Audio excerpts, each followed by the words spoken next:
ಲೋಕಸಭಾ ಚುನಾವಣೆಗೆ ತಯಾರಿ ಮೂರು ಪಕ್ಷಗಳು ಭರ್ಜರಿಯಾಗಿ ನಡೆಸ್ತಾ ಇದ್ದಾವೆ. ಹೀಗಿರುವಾಗ ಯಾವ ಕ್ಷೇತ್ರಕ್ಕೆ ಯಾರು ಅಭ್ಯರ್ಥಿ, ಯಾರೆಲ್ಲ ಹುರಿಯಾಳುಗಳು ರೆಡಿ ಆಗಿದ್ದಾರೆ ಅನ್ನುವಂತಹ ಸುದ್ದಿಯೇ ಇನ್ನು ಮುಂದಕ್ಕೆ ನಾವು ಹೆಚ್ಚೆಚ್ಚಾಗಿ ನೋಡ್ತಾ ಹೋಗ್ತೀವಿ. ಕಾಂಗ್ರೆಸ್ನಲ್ಲಿ ಒಂದೇ ಕ್ಷೇತ್ರಕ್ಕೆ ಒಬ್ರು ಯುವ ನಾಯಕ ಮತ್ತೊಬ್ರು ಮಾಜಿ ಸಿಎಂ ಇಬ್ರು ಕೂಡ ಜಿದ್ದಾಜಿದ್ದಿ ನಡೆಸ್ತಾ ಇದ್ದಾರಂತೆ. ಆ ಕ್ಷೇತ್ರ ನನ್ಗೆ ಬೇಕು ಅಂತ.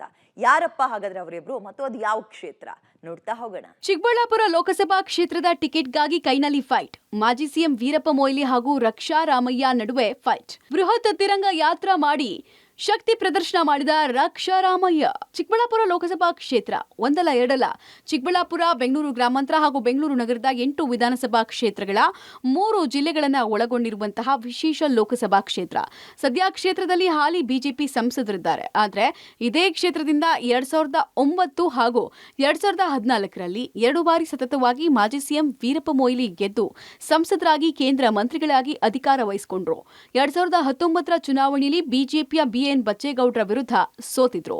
ಆದ್ರೀಗ ಚುನಾವಣೆ ಹತ್ರ ಆಗ್ತಾ ಇದ್ದ ಹಾಗೆ ಕಳೆದ 1 ವರ್ಷದಿಂದ ಕಾಂಗ್ರೆಸ್ ಕಾರ್ಯಕರ್ತರ ನಿರಂತರ ಸಂಪರ್ಕದಲ್ಲಿರುವಂತಹ ಮಾಜಿ ಸಿಎಂ ವೀರಪ್ಪ ಮೊಯ್ಲಿ ಈ ಬಾರಿ ಮತ್ತೆ ಸ್ಪರ್ಧೆ ಮಾಡುವ ಇಂಗಿತ ಹೊಂದಿದ್ದಾರೆ. ಹಾಗಾಗಿ ಕಾಂಗ್ರೆಸ್ ಪಕ್ಷದ ಪ್ರತಿಭಟನೆ, ಸಭೆ, ಸಮಾರಂಭಗಳ ಕ್ಷೇತ್ರದ ಎಲ್ಲಾ ವಿಧಾನಸಭಾ ಕ್ಷೇತ್ರದಲ್ಲಿ ಓಡಾಡ್ತಾ ಚುನಾವಣಾ ಅಖಾಡಕ್ಕೆ ಮತ್ತೆ ಧುಮುಕುವ ತಯಾರಿಯನ್ನು ನಡೆಸಿದ್ದಾರೆ. ಡಿಸ್ಕನೆಕ್ಟೇ ಮಾಡಲಿಲ್ಲ ಸರ್.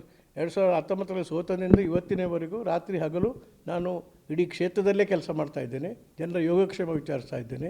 ಕಾರ್ಯಕರ್ತರ ಜೊತೆಯಲ್ಲಿ, ಪ್ರತಿನಿಧಿಗಳ ಜೊತೆಯಲ್ಲಿ ಕೂಡ ನಾನು ಸಮಾಲೋಚನೆ ಮಾಡ್ತಾ ಇದ್ದೇನೆ. ಅವರು ಒಬ್ಬ ಅಭ್ಯರ್ಥಿ ಯಾರಾದರೂ ವಿರೋಧವಾಗಿ ಅಭ್ಯರ್ಥಿ ಬರಲೇಬೇಕಲ್ಲ. ನಾನೇನು ಸರ್ವಾನುಮತದಿಂದ ನಾನು ಆಯ್ಕೆ ಆಗೋದಿಲ್ಲ. ಇಲ್ಲಿ ಮಾಡಲಿ ಬಿಡಿ, ಅವರ ಆಂತರಿಕ ವಿಚಾರ. ನಾನು ಅದರ ಮೇಲೆ ಯಾರ ಅಭ್ಯರ್ಥಿಗಳು ಬರ್ತಾರೆ ಹೋಗ್ತಾರೆ ಅದು ಮುಖ್ಯ ಅಲ್ಲ.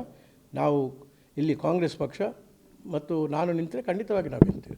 ವೀರಪ್ಪ ಮೊಯ್ಲಿಗೆ ಸೆಡ್ಡು ಹೊಡೆದಿರುವ ಯೂತ್ ಕಾಂಗ್ರೆಸ್ನ ರಾಷ್ಟ್ರೀಯ ಪ್ರಧಾನ ಕಾರ್ಯದರ್ಶಿ ರಕ್ಷಾ ರಾಮಯ್ಯ ಚಿಕ್ಕಬಳ್ಳಾಪುರ ಲೋಕಸಭಾ ಕ್ಷೇತ್ರದಿಂದ ಈ ಬಾರಿ ತಾನು ಸ್ಪರ್ಧೆ ಮಾಡಬೇಕು ಅಂತ ಈಗಾಗಲೇ ಸಂಘಟನೆಯಲ್ಲಿ ತೊಡಗಿಸಿಕೊಂಡಿದ್ದಾರೆ. ಕಳೆದ 1 ವರ್ಷದಿಂದ ರಕ್ಷಾ ರಾಮಯ್ಯ ಚಿಕ್ಕಬಳ್ಳಾಪುರ ಲೋಕಸಭಾ ಕ್ಷೇತ್ರದ 8 ವಿಧಾನಸಭಾ ಕ್ಷೇತ್ರದಲ್ಲಿ ವಿವಿಧ ಕಾರ್ಯಕ್ರಮಗಳ ಆಯೋಜನೆ ಮಾಡಿ ಕಾಂಗ್ರೆಸ್ ಕಾರ್ಯಕರ್ತರ ಸಂಘಟನೆಯಲ್ಲಿ ತೊಡಗಿಸಿಕೊಂಡಿದ್ದಾರೆ. ಚಿಕ್ಕಬಳ್ಳಾಪುರ ನಗರದಿಂದ ಶ್ರೀ ಭೋಗನಂದೀಶ್ವರ ಆಲಯಕ್ಕೆ 12 ಕಿಲೋಮೀಟರ್ ತಿರಂಗ ಯಾತ್ರೆ ಆಯೋಜನೆ ಮಾಡಿ ಶಕ್ತಿ ಪ್ರದರ್ಶನ ನಡೆಸಿದ್ದಾರೆ. 300ಕ್ಕೂ ಹೆಚ್ಚು ಕಾರು ಹಾಗೂ 3000ಕ್ಕೂ ಹೆಚ್ಚು ಬೈಕ್ಗಳ ಮೂಲಕ ಚಿಕ್ಕಬಳ್ಳಾಪುರ ನಗರದಲ್ಲಿ ಬೃಹತ್ ತಿರಂಗ ಯಾತ್ರೆ ನಡೆಸುವ ಮೂಲಕ ಚುನಾವಣಾ ತಯಾರಿಗಳನ್ನು ನಡೆಸಿದ್ದಾರೆ. ತಿರಂಗ ರ್ಯಾಲಿದು ನಮ್ಮ ಮಹತ್ವ, ನಮ್ಮ ದೇಶದ ಒಂದು ಭಕ್ತಿ, ನಮ್ಮ ಯುವಕರಿಗೆ, ನಮ್ಮ ಚಿಕ್ಕಬಳ್ಳಾಪುರಿನ ಜನತೆಗೆ ಒಂದು ಹೆಚ್ಚಾಗಿ ತೋರಿಸಲಿಕ್ಕಾಗಿ ತಿರಂಗ ರ್ಯಾಲಿ ಮಾಡ್ತಾ ಇದ್ದೀವಿ. ಮಂಡ್ಯದಾಗಿದ್ದ ಘಟನೆಗಳು, ಬೇರೆ ಬೇರೆ ಕಡೆ ಆಗಿರುವಂಥ ಘಟನೆಗಳನ್ನು ಒಂದು ಪ್ರತಿಯುಕ್ತವಾಗಿ ಈ ಒಂದು ತಿರಂಗ ರ್ಯಾಲಿ ಮಾಡಿ ನಮ್ಮ ದೇಶದ ಮಹತ್ವ, ಜಂಡದ ಮಹತ್ವ ತೋರ್ಸೋಕೆ ಈ ಒಂದು ರ್ಯಾಲಿ ಮಾಡ್ತಾ ಇದ್ದೀವಿ ನಾವು. ಬಜರಂಗ್ ದಳದ್ದು ಫ್ಲಾಗ್ಗೂ ನಮ್ಮ ದೇಶದ ಒಂದು ಈ ಧ್ವಜಕ್ಕೂ ಏನು ಸಂಬಂಧ ಇಲ್ಲ. ನಮ್ಮ ದೇಶದ ಧ್ವಜ 75 ವರ್ಷ ಆಗಿದೆ. ಮೊನ್ನೆ 26ನೇ ತಾರೀಕು ಜಾಸ್ತಿ ಕಾರ್ಯಕ್ರಮಗಳಾಗಿರಲಿಲ್ಲ. ಅದಕ್ಕೋಸ್ಕರ ಚಿಕ್ಕಬಳ್ಳಾಪುರಲ್ಲಿ ಒಂದು ನಮ್ಮ ಜನತೆಗೆ, ನಮ್ಮ ಯುವಕರು ಒಂದು ಆಸೆ ಇತ್ತು, ಒಂದು ತಿರಂಗ ರ್ಯಾಲಿ ಮಾಡೋಣ ಅಂತ. ಅದಕ್ಕೋಸ್ಕರ ಎಲ್ಲ ಈ ಒಂದು ಕೂಗು ಮಾಡಿದ್ದೀವಿ. ಒಂದೇ ಏಟಿಗೆ 2 ಕಲ್ಲು ಅನ್ನೋ ಹಾಗೆ ತಿರಂಗ ಯಾತ್ರೆ ಆಯೋಜನೆ ಮಾಡಿ ರಾಜಕೀಯವಾಗಿ ಬಿಜೆಪಿಯ ಹನುಮಧ್ವಜ ದಂಗಲ್ಗೂ ಟಾಂಗ್ ಕೊಟ್ಟಿರುವ ರಕ್ಷಾ ರಾಮಯ್ಯ ಶಕ್ತಿ ಪ್ರದರ್ಶನ ಮಾಡಿ ಮಾಜಿ ಸಿಎಂ ವೀರಪ್ಪ ಮೊಯ್ಲಿಗೂ ಸೆಡ್ಡು ಹೊಡೆದಿದ್ದಾರೆ. ಕಾಂಗ್ರೆಸ್ ಟಿಕೆಟ್ಗಾಗಿ ಇಬ್ಬರ ನಡುವೆ ಮುಸುಕಿನ ಗುದ್ದಾಟ ನಡೀತಾ ಇದ್ದು, ಯಾರಿಗೆ ಟಿಕೆಟ್ ಒಲಿಯುತ್ತೆ ಅನ್ನೋದನ್ನ ಕಾದ್ ನೋಡಬೇಕು. ಮುದ್ದು ಕೃಷ್ಣ, ಪಬ್ಲಿಕ್ ಟಿವಿ, ಚಿಕ್ಕಬಳ್ಳಾಪುರ.